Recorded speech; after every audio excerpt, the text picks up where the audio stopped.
Ouais, bah, point où tout ça développer, ça troisième point, parce qu'on a parlé de mentalité, on a parlé de mauvaise volonté politique. Il y a aussi un problème de l'impunité dans notre pays. Impunité, on a, et ça dit que dans notre pays, il n'y a pas un état de droit. Mon frère, biso toujours privilège à Robotama Kinshasa. Il y avait des espaces verts.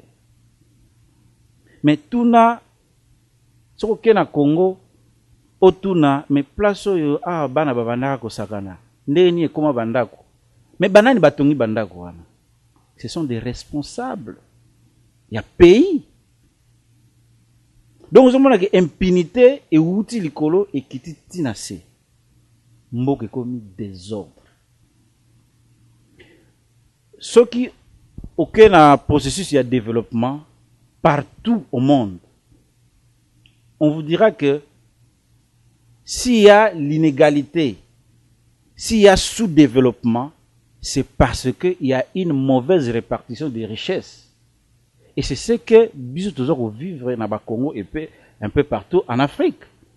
C'est-à-dire que mon frère a parlé, il y a minéré, en tant qu'il combat minéré, et il a raison. Et ça va profiter de nani. Tous en a diamant, tous en a bois, tous en même ma belé et ma belé, bah tu vas voir environ ma belé kako ya pamba. Et que wapi ils ont profité na nani. Là où on est en train de quoi d'extraire le minerai. Essayez un peu de mener une enquête, tu verras cette population-là à sa pauvre. À sa école, à sa hôpital, exaté, banzela exaté, mais minerai on a place ça ko uta, ceux qui coltan, ceux qui castérite, ceux qui diamant, place ça ko uta, place wana, baza pauvre, mais place ko souke là, baza riche. Donc, répartition, mauvaise répartition de la richesse, il y a pays. Et ça, au ça, là, que peuple, la sous-développé, parce que jusque-là, parce que, c'est ça aussi le problème. Moi, j'ai toujours dit ça. Nous sommes tous des intellectuels, mais tout voilà la face. Nous sommes un pays en voie de sous-développement. Pas en voie de développement. Il n'y a pas un développement. S'il y a développement, ils ont la caté. S'il y a développement, ils ont la caté. Pourquoi? Parce que à travers les indices, tu verras que écoute l'équipe, vous allez moins bien par rapport à Bané et à Siko. Est-ce que vous comprenez? Donc au monde, on a même PIB par habitant. Ce que vous allez dire, moins l'icolo, tout et donc, et ça vous diminue, ça vous dit, il reste, un document, il y a 2005 où on parle de 0,5 $ par jour. Il y a la population congolaise, où il y a 0,5 $, même pas $1. Mais on dit même que le Congo est le 10e pays plus pauvre au monde. Mais mon frère, ce ne sont pas des injures. Nous ne sommes pas ici pour injurer notre propre pays. Non. Tout ça, bimisana nous, mon, où il y a mboka, pour tout le monde na langue na biso. Après, tu peux la piste, il y a solution. Oyo bakoyoka, o baza na commande ya pays bakoyoka, bayoki. Oyo pe bazo ko luka touro comme élection ya bakota. Voilà, s'en servir. Vous comprenez? Donc, tant que toujours rebeta c'est pourquoi ils ont moins bien mingi, ils ont moins lingala pour moi tumsusu pe bayoka moi bo soto te ils ont mboka. Vous comprenez? Dans le sens wana. Donc au moni que toza na makambo ebele ya mabe. Oyo e koti donc e nenge banda malembe koti tina makila. Mais maintenant il faut peut-être donc perfuser pendant un certain temps pour donc kisiko e kota na nzoto pour Congo ebonga.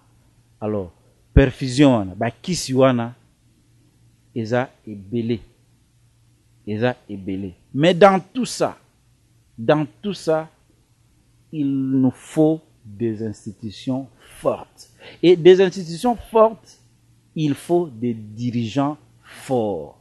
En tout cas, ceux qui te comminent à point ouanate, te vont tourner à rond. Vous avez, nazo critiqué nanga yelobi nango frère nanga, tout ça ko fingate, tout ça ko lobate. Mais quand même, nous on a assisté à un spectacle. Surtout dans 1+4 banda, tu as assisté à un spectacle, à un ministère. Tu boité, tu quand même comme un ministre. Mais vous ne maîtrisez rien. Rien du tout. Mais la commission quand même ministre. C'est ça l'impunité. On nous dit tolérance zéro, mais tolérance zéro. Et ça, la Belembo. Quand vous dites tolérance zéro, il y a un carrefour. Neti, boulevard Triomphal, Willery. Carrefour, on a na longwa Kinshasa mutakufate. Mais bino moko soi-disant bongisi. Mais ko bongisa wana neza pona ko mema ba mort. On a totali na bilili. Ba mort moko to imaginer te mutu crâne panzani tout ça. Mais vous dites tolérance zéro, mais non. Mais je ne t'arrache pas la parole. Il me semble que dans la tolérance zéro, on a suivi quand même certaines images à partir d'Internet, la kisaki, bazo kanga batu parce que bazo respecté par exemple assurance yami tuka, plaque yami tuka, le fait ya regarder ba mituke kufa, je ne sais pas si ils sont tellement basés dans Babylone Koana ou bien. Non, Jimmy na coupé aux paroles, c'est révoltant. C'est révoltant. Vous comprenez? C'est révoltant. Mais moi je ne ferai pas. Au Congo, je ne paierai jamais l'impôt aussi longtemps que Moutou Azana gouvernorat ou lié à Bongisa ville, Azako somba ba jeep, Azako tinda ba famille na poto, Azako détourner ba mbongo et moi je dois payer la taxe pour y azwaka yango liaka yango. Non. C'est-à-dire quoi? C'est-à-dire que on vous montre le petit peuple. Donc, tant que slogan, attaquer petit peuple. Attaquer petit peuple. Mais bango moko, moi je n'ai na monité ministre batie na boloko. Na monité gouverneur bakangie bakraka pour na à détourner mbongo. Na monité. Mais mbongo kotaka na démontrer parce que nous on a eu le privilège, il y a mené moi banquette pendant que tu as na Kinshasa, banquette car na ba commune tout ça. Mais allez voir na commune par exemple, il y a Kasavubu. Na marché Gambela. Allez voir combien de millions et kotaka. Moi maman mo atandi kaka moi ndembi na eka mukebo, elle paye 100 francs congolais. 100 francs congolais multipliés par combien de personnes au bazar na marché Gambela na minute wana. Mais mbongo wana na asi nga comme ça marché Gambela moderne. Mais non. Poubelle la pamba ko rolongola te. Et putain doit foutre la taxe. Mpako yango wana. Devant Gambela nga na tika ba mabulu ya na route Gambela na tika ba mabulu na epte so ba bongisi ça sinon. Ba mai za ko tonda, ba courant za ko beta ba canon. Mon frère. Voilà, baza ko futa mpako. Mais ba oyo comme il est pas na bango, tout na bango baza ko sala nango nini. C'est pourquoi il y a un lobby des institutions fortes, des dirigeants aussi forts. Dirigeants oyo parce que aujourd'hui à Kinshasa, les intellectuels aujourd'hui à Kinshasa, CV et comment la direction politique. CV zate que ça la CV poazwa musala moko na izine ou bien musala moko na compagnie. Non. Mikolo yo rêve ya mutunyo surtout yali comme député, abima bourgmestre, abima ministre, azala conseiller na cabinet, azala directeur à c'est ça. Yango ndezo pesa mbongo. Ba secteur wanyo sumanga mwanyo se tikali wana. Rien. Mutunyo surtout aza focalisé na place. Alors, qu'est-ce qui se passe maintenant? Ce qui se passe aux anampiaka oyo aza na pouvoir na minute wana soki ba intéressé yo tango okomi pembeni wana o changer langage tango okomi pembeni wana makambu ya bien ozalaki nango na soko ozalaki na volume moko ya mikanda oyo eza ya projet de société tu prends ça tu mets ça à côté okosalela volonté ya bateau yo ba bengi yo pembeni wana. Il y a peu de Congolais, il y a peu, je ne sais pas si c'est 0,00 combien de pourcents où ba démissionnaka. Abi non, na ye a makambo na moni, ça ne va pas, je démissionne. Baza rare pour ba démissionnaka. Mais parce que ils en ont ras le bol. Mais la majorité tant ba wana après 3 mois a commis na ba villa. Et tu verras même dans des ministères, dans des cabinets, même baram, il y a papier exacté. Mais ministre, ça comme il y en a 3 villas. Ça, tu comprends. Donc, au moins, ce sont des réalités. Marambo, toujours, il y a des discours, mais ce sont des réalités.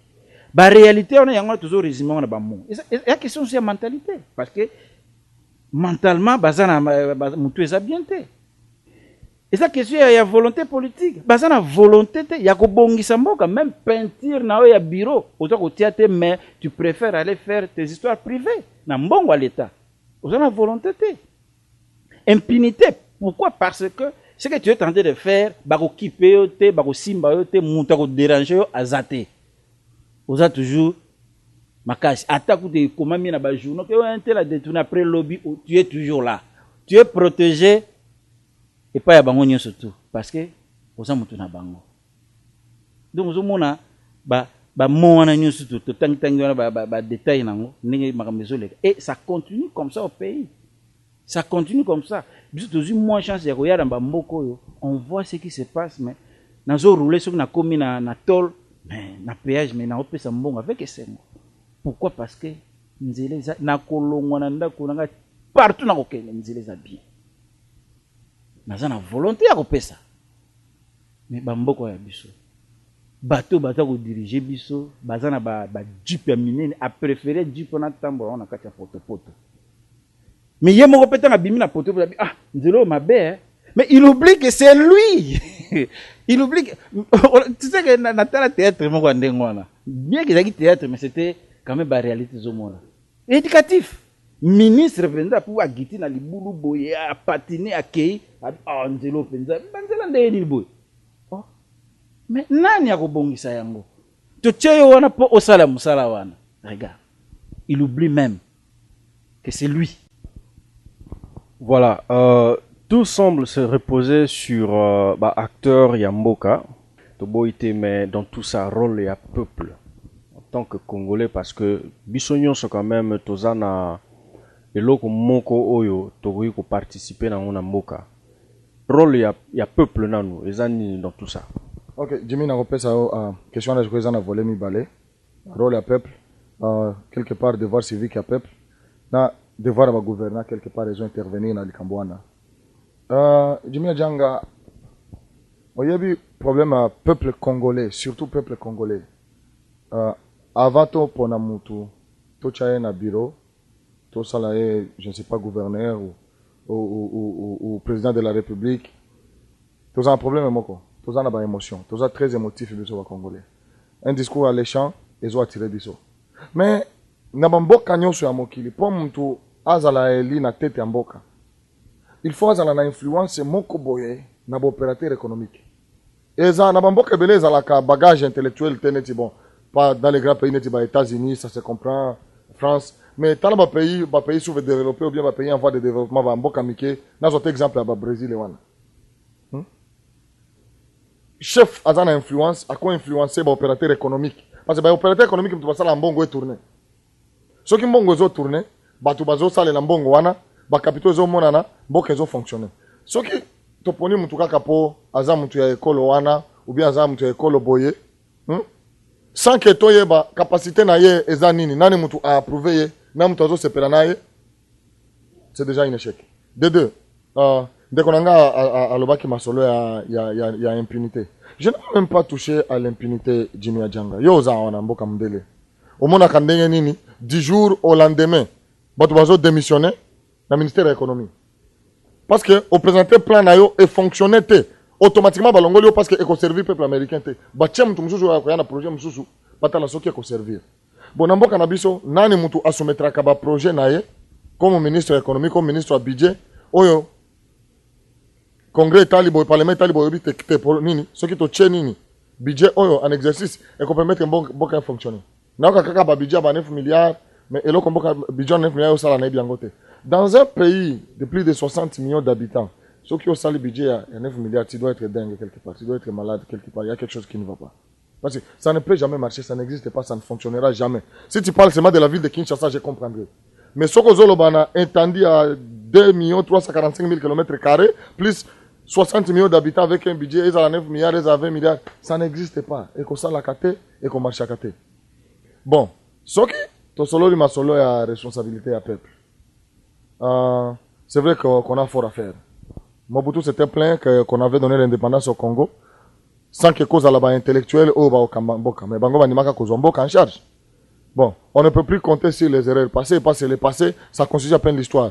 Mais nous parlons toujours sur ma solo à présent, dans ma solo à futur. Ni ne toko sala, conscience ni toko zala nango, net ba peuple.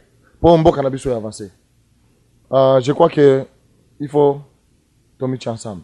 Il faut pour Congolais abana kondima idea moninga. Il faut Congolais abana kondima talent moninga, capacité oyo moninga zanango. Biso ezala awa na Porto, ezala awa na États-Unis, ezala na Europe, ezala na Afrique. Congolais ndima moninga na été persala kana moninga na été. Abo to moni ba juif ndenge bazala kaini. Ba bénéfice nyonso social na mboko, juif a maîtriser yango. Bénéfice social nyonso ya mboko, espagnol a maîtriser yango. Ba indien ba yaka ba mitia ensemble, ba fungoli ba station na bango ba carburant, mboko ezo fonctionner. Mboko ezo fonctionner. Ba brésilien ba yaka ba sali ba misala ba mbongo ke na kana mboka na bango, bazo fungola ba magasin, bazo fungola ba misala pour l'intérêt ba na bango. Mais biso mentalité auto za kanango, ezaka mentalité négative. Tondi makamoninga za na vision te, to apuya ka vision te, mutu na mutu alukela kalibumu nae. Mutu oyo aza patriote, s'il y a beaucoup de patriotes chez nous, peut-être c'est 10% seulement des patriotes. C'est peu. Ndenge nekonanga lobaki, soki mutu opérateur économique aye ko soumettre pas ministre projet moko ya ko avancer mboka. Ministre atuni intérêt na ngai na kati zawa. Mais salaire obiso tozo futa yo zani. Tozo pesa au salaire pour sala musala wana. Mais nous, ceux qui tomoni mbongo kaka, aux ministère au moni mbongo, au kraken balamoko, comme komona poche na yo, na banana famille na yo, au lieu aux esprit patriote.